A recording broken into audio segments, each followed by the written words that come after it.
Sibingelele mbukeli 1KZNTV lezindaba usifundele uThabani Maphumulo ake sibheke lezo indaba ezithe zihamba phambili osukwini lanamuhla. Sibhekene nezinkinga Esase Mgungundlovu, inkathe ibonge ukwesekwa eMsinga. Nazi indaba ze1KZNTV. Sibhekene nezingqinamba eziningi esiteshi samaphoyisa iplaces layer eMgungundlovu kubalwa kuzo ukushoda kwesisebenzi, izimoto nokungalungiswa kwengqalasizinda.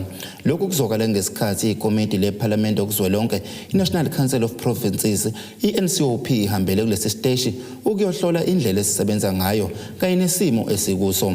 Leli komiti lizokala ukungenami kwalo ngalesikhathi litshelwa ukuthi angeke likwazi ukungena kwamanye amabhilidi ngoba okhiye bakhona bengekho. Amanye amalungu eParliament likazwelonke iNational Council of Provinces iNCOP ajutshwe kulesifundazwe saKwaZulu-Natal awathokozanga ngendlela ekusetshenzwa ngayo estation samaphoyisa eplaces layer njengoba egxeke ungahleleki kulandela ukubikelwa izaba ngokungabukhona kokhiye bamanye amahhovisi nokuthi izindlu zangasese azinawo amanzi ezitokisini nokushoda kwezinsiza kusebenza. Usihlalo waleli komiti uEnoch Mthethwa ubeke kanje. eManguzi la sithole khona ukuthi kunenkinga lapha yokuntshontshwa kweimoto zeqiswe umngcele zisuke ngapha siwelele ngale eMozambique eSouth Africa.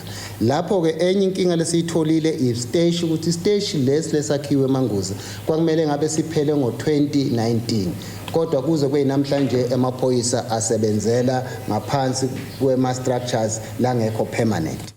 Ephendula umbuzo wokuthi ukushoda kwezisebenzi kulimaza kanjani ukusebenza kwesiteshi nokungasebenzi kwamanye amabhilidi, uMthethwa ubeke kanjena. Iplaces lay yona ke uyathola nokuthi nezimoto zakhona khona nezimoto nesesihleli 143 days ekakhulu emagarage. Lokhu ke inkinga lekhungathe yonke iprovince. Uthola ukuthi isizathu kodwa lesidala lenkinga ukuthi ibe khona esokuqala ukuthi iline yeprocurement yakhona yonke centralized national. Ufuna ipen ufuna ubhalele national, ufuna imoto iphantshelwe lisondo ufuna ubhalele national.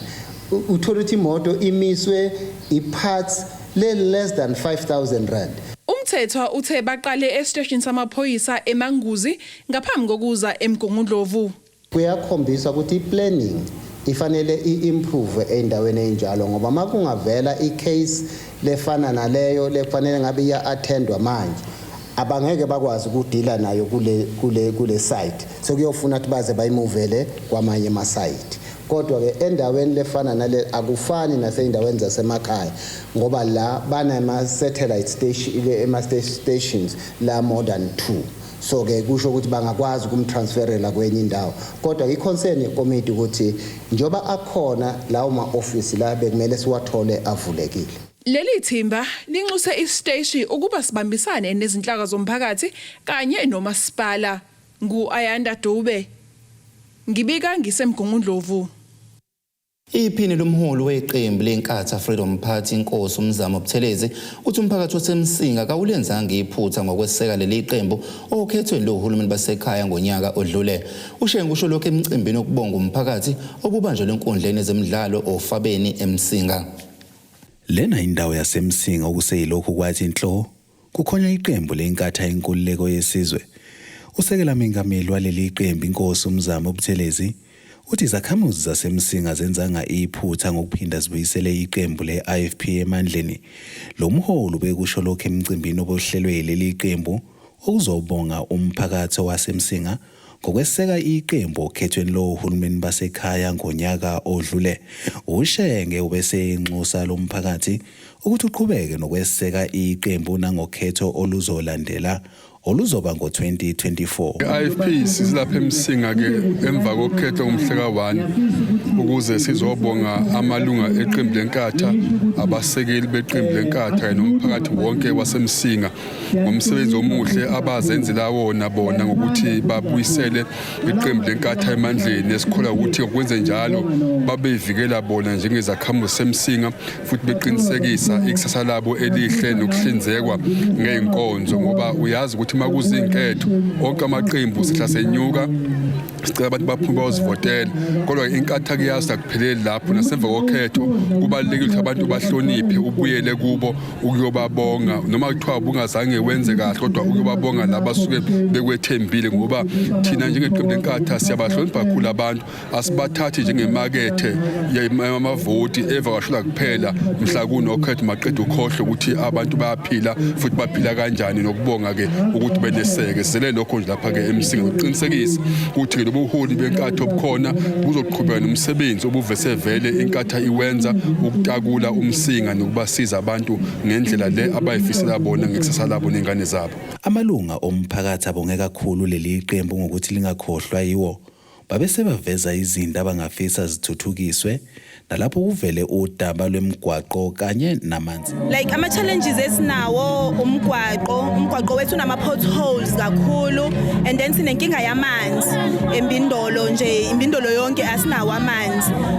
Kanti imele umkhandlu umhlonishwa uMgungundlovu ithi bayenza yonke imizamo ukuthuthukisa indawo yaseMsinga wabolula udaba lwemigwaqo nalapho eveze khona ukuthi miningi imigwaqo esethuthukisiwe kule ndawo kanti basezinhlelweni zokushintsha indlela okubukeka ngayo imigwaqo lena engakalungiswa ukuze indawo yaseMsinga izoba ngehluke kakhulu kunakuqala. Ngodaba lwamanzi okukhalwa ngawo kule ndawo uGatsheni uthe lolo udaba olusezandleni zomkhandlu wesifunda uMzinyathi kanti udalule ukuthi lentuthuko ilekelela kakhulu nasekudaleni amathuba omsebenzi. Khuluma kakhulu ke ngemigwaqo ngoba amanzi asetshenziswa uMzinyathi nawo kuMzinyathi endaweni yaseMsinga uyazama ngendlela ezama ngayo ukuthi abantu bawacosha amanzi. Sinawo amavatekana asebenza emphakathini, sinawo ama contractors abanikeza umsebenzi ukusebenza emphakathini ukuze umphakathi ukwazi ukucosha amanzi. Sathi le migwaqo ke njengomasipala waseMsinga miningi imigwaqo eMsinga esiyakhileyo ukuze abantu bekwazi ukuthola impupho emakhaya kanti njengamanje sisa-award inkampani ezophela isikhathi emigwaqo emusha siyasebenza kakhulu eMsinga asimile. Nginkuphiwe Mthembu wezindaba ze1KZNTV eMsinga enkabeni isifundazwe iKwaZulu Natal. Izinhlelo zomasipala wesifunda Mgungundlovu zokuthi wenziwe omkhulu futhi ozimele eminyakeni ezayo singahle sibone umasipala osanda kuwela kweqembu leDA umngeni uhlanganiswa nowaseMpofana kanye nowasempendle. Isikhulu esiphezulu Mgungundlovu Dr. Ray Ngcobo uthi lo mkhandlu uvuma ngo-elethu ukuthi baqhubeke nesicelo sokuhlanganisa labo masipala wathi kuzobalekelela ekutheni bathole imali ethe xaxa kuhulumeni. Umasipala wesifunda Mgungundlovu uthofuna ukusheshisa izinhlelo zokuhlanganisa omasipala abathathu abancane ngenhloso yokwakha umnotho kanye namathuba emsebenzi. Asikhulumi ngokuthi kukhona ozogwinya omunye, no. Sikhuluma ngokuhlanganiswa kwezindawo kwakhiwe umasipala omusha ozokwazi ukuthi uhambise imali endaweni ezinje eziphuwa noendaweni ezihlwempu ezinjengasempendle. Uma indawo isiwumasipala owodwa sihlanganisiwe kusho ukuthi imali ephuma kuhulumeni kazwelonke lesibiza ngokuthi equitable share izokwanda ngoba izoba isiwumgamo omkhudlwana kanti futhi imali ezobe ifaka izidingo ngqangi ikakhulukazi kwakhiwa kwezindlu kube sekwenziwa umasipala omkhulu.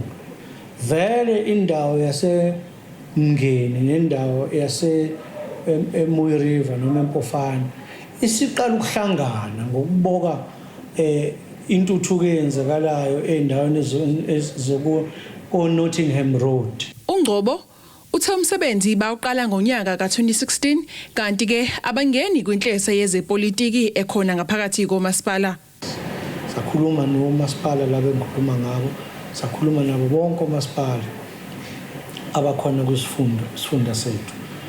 La kwavunyelwana ukuthi sizoqhubeka lolu daba ngoba siyafuna kube metro but sifuna ukuqala manje step by step ukuthi sibe imetro ukuthi sidile nezinto ezidingwa umthetho we-Demarcation Act ukuthi uba imetro makunjani.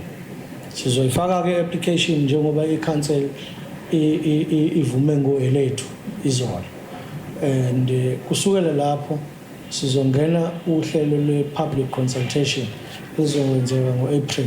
Kanti ke imeya yomasipala umngeni uChris Pappas uthe kulungile bawubona isiphetho salolu hlelo.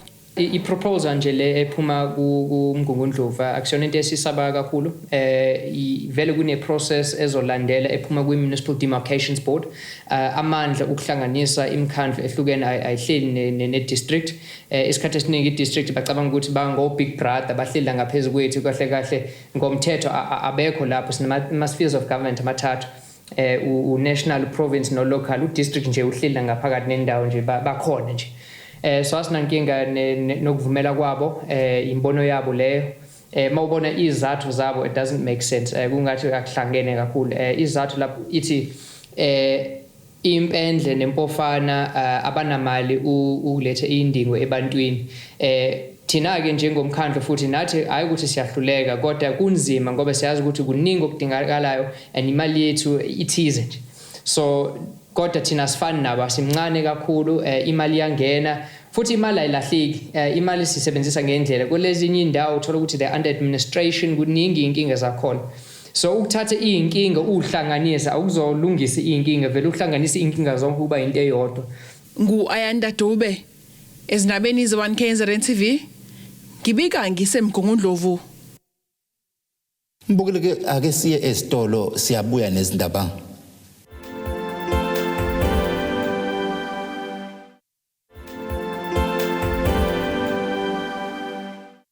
Siphinde sikwamukele embukele ezindabeni ze-1KZNTV osifundele uThabani Maphumulo ake sibheke lezo indaba ezithe zihamba phambili.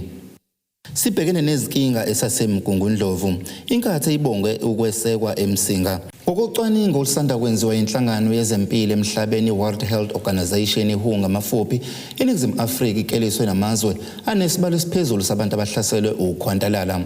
Lolu cwaningo luveza ukuthi iningi labantu abanokhwantalala kuleli ngabesilisa nokwenza kube nomthelelo omkhulu kudlame lwasekhaya nokuhlukunyezwa abesifazane nezingane kanjalo nobugebengu jikelele. Namuhla sithe ake sibheke kabanzi lolu daba nabesilisa. Babalelwa ngaphezulu kwa-400 million abantu abahlaselwe yilolu bhubhane emhlabeni wonke jikelele. Inhlangano ebizwa nge-World Health Organization yenze ucwaningo nokulapho kwe-Iningizimu Afrika ibalwe namazwe ahamba phambili ngesibalo sabantu abahlaselwe ukucindezeleka phecelezi i-depression. Kulesi sibalo iningi ngabesilisa. uPaul Nzimande oke wahlaselwa yilesi sifo wazeke wabhala nencwadi ekhuluma ngaso ukuchaza kabanzi. Ngathi mangihleli nje ngibuka impilo yami ngithi ngiyazihlela kwase kungikhanyela ukuthi ungathi njalo ngihlale ngigene esigodini kancane ngaze ngayibuka lento yazi lento ngathi icishe futhi ifuna ukuthi ibe nepattern ukuthi lo ngihlale I get into this very dark place ngibuye ngiphume okugcina nje ngathi mangiphuma khona ngathi mina ngeke sengijwayele kakhulu kuba in this dark place. What is this? Why do I keep getting into this dark place? I need to understand what it is. Abamutsa akashintshe nje ube nenhliziyo encane.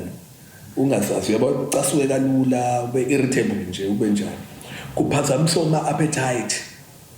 Abo uthi either adleki ungathi uzaca impela noma udlele lokhu yayibiya. Futhi ma kube umuntu osondela nayo nophuzo. Ubusulibambe sisimpela ke lona. Mbambe phela nje. Kodwa kuyakwenza futhi ukuthi kwesisikhathi umuntu okathi unokutetema yabona umuntu oswelayo engathi angalokhu uswana kodwa futhi ubuye bese ungathi ungayikhipha kubantu hamba yohlala wedwa yabona kuba ingozi kakhulu ke bese uqala ukufuna ukuhlala wedwa uyikhiphe kubantu engathi ngathi ungazuzuyaleza kube mnyama uzugcina ubuyisa amakhethini endlini engathi ungahlala wedwa nje kube mnyama bangabika abantu ayi isuku sizohamba nawe ngempela ke lapho but kakhulu kuba into ukuthi nje wena self uyazizwa ukuthi uyehla and noma ungeke ukubize ngegama kodwa uyazizwa ukuthi usendaweni kukhona ubumnyama nje okubona udukuzo oswini nje nawe ogcina ungayithola ukuthi awukuthola ukukhanya kuyahlupha ke umuzwa osukunawo lapho kuba ngathi nje ungagive up empilweni engathi ungayeka nje ubone cha lento ayenzeki akiyeki phambili ayikho impilo futhi makuphethe kahle ugcinisa ucabanga nanokuthi kwayona nje kodwa vele into yokuphila into engenasidingo noma ungakuyeka nje ukuphila bese uqala kusucabanga izindlela ekuyizona ezilula zokuhlukana nokuphila uma umuntu wesilisa futhi kakhulu bama characters abantu abafani kakhulu umuntu owazi ukuthi uyakwazi ukwenza izinto senzeke kuhlupha uma ingasenzeki usuthi ke uyabona nje ngokubiza nge-frustration uyabona ukufika kwangengetshe la uthi khona akudluleki kuyafrustrate-ke kufrustrate ubonde le nkinga le ngibhekene nayo angisakwazi ukuyixazulula thina siyabantu abacabangayo kakhulu siyabantu bomqondo manje kuphelelwa amasu ubonde cha le nkinga akuphumeki-ke kuyona le ngifike ekugcineni-ke le isingaphezu kwami iyangengami iyangiminya kuyakwenza so-ke ukuthi kuziveza kanjani kuziveza kuma-scenarios ahlukene kodwa umongo wabo ukuthi usufike ekuthenini uphelelwa nje umhlaba ubona nje uyabona ayisekho into eyimini anginazi isombululo salento futhi kwamina uqobo lwami nje lento yokungakwazi ukuxazulula lenkinga isho ukuthi mina ngina value ngiyinto engekho nje kahle hle akuphelile ngami ake ngilinganise nje ukuthi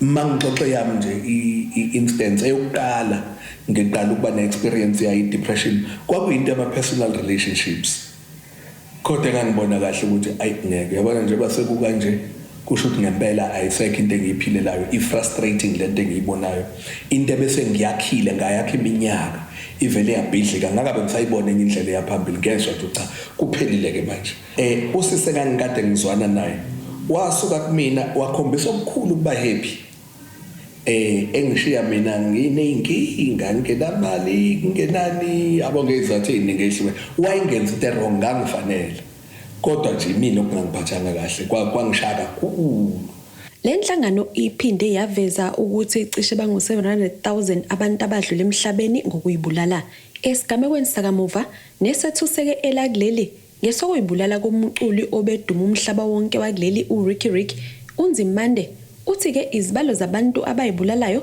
ziyethusa kakhulu kepha-ke kasinakiwe lesi sifo uthi-ke ingcindezi abafakwa ngaphansi kwayo bengabantu besilisa inawo umthelela. Uyabona before i-COVID ama-statistics abantu abayibulalayo eSouth Africa abe-24 ngelanga kusho ukuthi ngamanye amagama i-suicide iyinkinga engaphezulu kwe-COVID ibivele inkinga before COVID kulo 24 oyibulala ngelanga beku-18 owamadoda.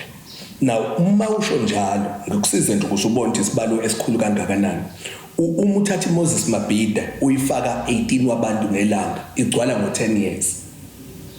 Mawucabanga ukuthi 10 years isikhathi eside iWorld Cup lekade ilapha idlalwa lapha eMoses Mabhida ibi 10 years ago ngithi kuwena inani lamadoda asezibulele ngokwawo ngezandla zawo ukusukela kwiWorld Cup angangesibalo seyihlwele zayigcwele lapha eMoses Mabhida. Kodwa awuyizwa leyo nto kuyinto ekuthiwa hayibo inkinga amadoda okunaloko sike saze sezwa kamuva sekukhona into ye-gender based violence and ngiyavuma ukuthi gender based violence iyinkinga kodwa mase ifuna emsukeni isikhathi esiningi sithi gender based violence sisho i-violence eyenziwa amadoda kodwa mawuthi uyabheka amadoda a-violent towards amanye amadoda wena nje ebusuku makuthiwa ngizohlangana nawe ebusuku ngumuntu wesilisa mangizophambana nawe anginayo inkinga kodwa mangizophambana nenye indoda nami ngiyahlehla. So akukonke amadoda ahlukumeza abantu besifazane kuphela ahlukumeza amanye amadoda asihlukumeza kwawona. Uyabona ngisho men are killing other men are killing themselves and then killing women and children. So mawufuna uku-understand noma sesiyodila nezinto eziyimthelela asihlehle siyobheka ukuthi le ndoda inankingani sigcina njalo sibheka imthelela yeyinkinga sayo singayi kuyona ukuzoyisiza. Usizo lomuntu wesilisa mina ngokubuka kwami ubunzima bomuntu wesilisa abuthathwa serious.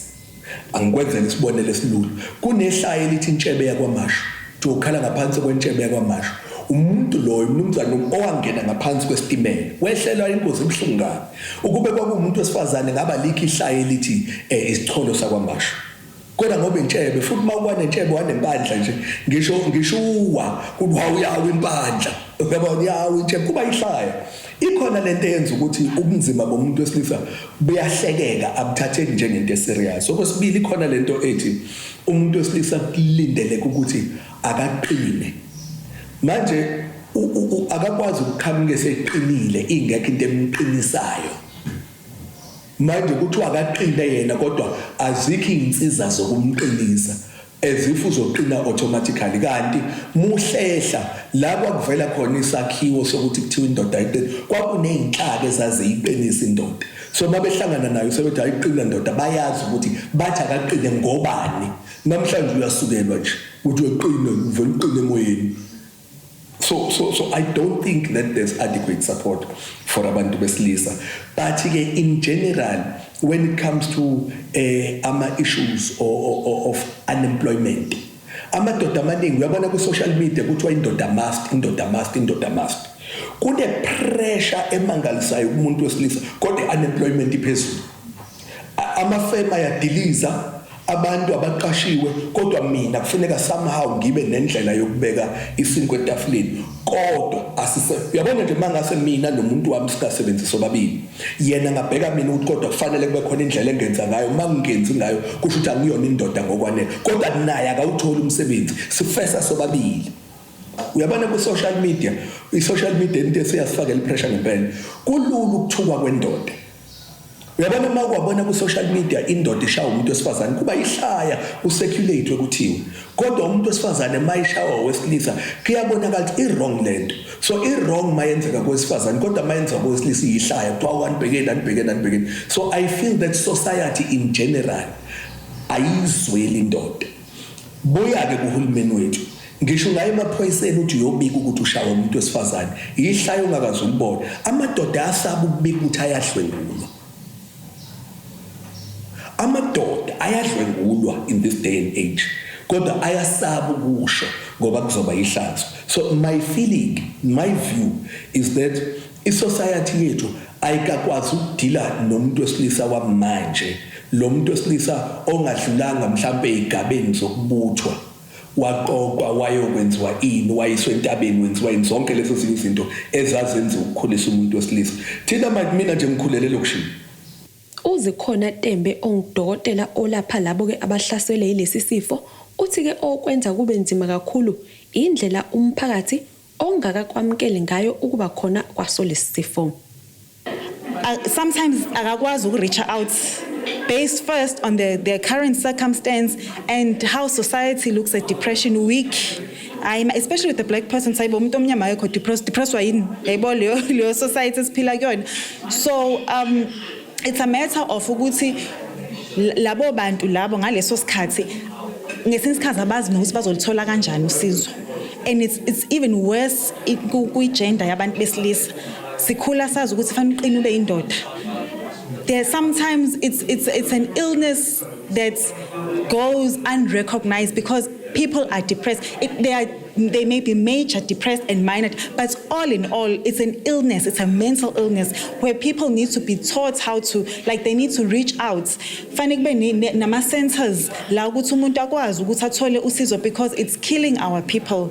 Umuntu abone sevaleleke ekhoneni ngoba akalitholanga usizo. Angisho futhi ukuthi usizo ukuthi adle amaphilisi. Njengoba ngisho umuntu treatwa holistically. When you start to identify somebody's problem, troubleshoots on ways ukuthi it's not only pills abazosiza ukuthi sinqobe lenkinga. There are many roads or avenues to explore when treating a patient with depression. So I think it's very important for these people to try to reach out. They don't know where to go. They don't know who to speak to. Depression. So those are the challenges that these people have most of the time. Utembe uthi ke kubalekile ukuba kuzanywe nezinye indlela zokulekelela labo abacindezelekile. Awuthi uma uqala ngibona ipatient ngimuthi funga amaphilisi. because abantu baneyinkinga ezihlukene, you can't treat everybody in the same way. First of all, you need to engage with your patients. Uthola ukuthi where is the source of this problem coming from? Depression ayiveli ivumbuke nje. It has a source. Interactions with a patient with a mental illness, it's not for you to pass judgments onto them. Even with umuntu esingathi like une psychosis, like what you call uhlanya, but I will not use that term. You don't look down on them. You try to be on their level, empathize with them. You engage with that individual, and then thereafter, depending on the circumstance, you change. Interaction yakho naye. It's not for me to dictate as a doctor. It's okay, no, when inkinga yakhe kanje kanje uzokwenza kanje kanje. Niyabonisana. Okay, sasibonile ukuthi inkinga kanjeni. Wena mawubona iyiphi indlela ebest ukuthi singayisolve le nkinga yakho. So you engage in the patient yakho. Our managing ngokuthi you're a doctor. You give them the authority based on ukuthi bayazazi, and when you assist them in that manner, it's okay. If I help you with this, do you think it will make your situation better? You offer certain treatments. Some people tell you to dinga nje massage. Overwhelmed ekhaya umama usanda kubeletha. Understand? So it's just different levels with different circumstances that one has to face with. So ama treatments ahluka kanjalo ngokuthi uqale uthole ukuthi patient yakho inankingani. Nibonisane idingani. Moving forward, assist the patients ukhombise necare noma kuthiwa anayi appointment. For example, into engiyenzayo mina with my patients here, ngimcabanga ayibo sibanibani, are you okay? Are you coping? That person knows because you're not just a health professional, but you are trying to be a part of the solving of their problem. Inyanga kaMfumfu ihlonzwe njengaleyo eqondene nezifo zezengqondo ngenhloso yokufundisa kabanzi ngazo ukulwa nezimfundiso ze. We do assist patients with such things. It's just that sometimes be feeling ati abanakiwe, but in most institutions sekuba nama mental illness clinics abo khona bengizocwaseka or whatever. Maningi ama programs akhona ukuthi kiwe naseyindlini zabantu ukuthi umuntu asizakale, but seek help. Naye ogulayo ozizwa ukuthi une depression, seek help. Kubalekile isikhathi sekhona. Ezindabeni 1KZNTV kubukuntombi khona Mvubu eThekwini. Mbukela ngikuphathele zona sithimba lesindaba le 1KZNTV. Izindaba zipheli kuphela isikhathi nisale kahle.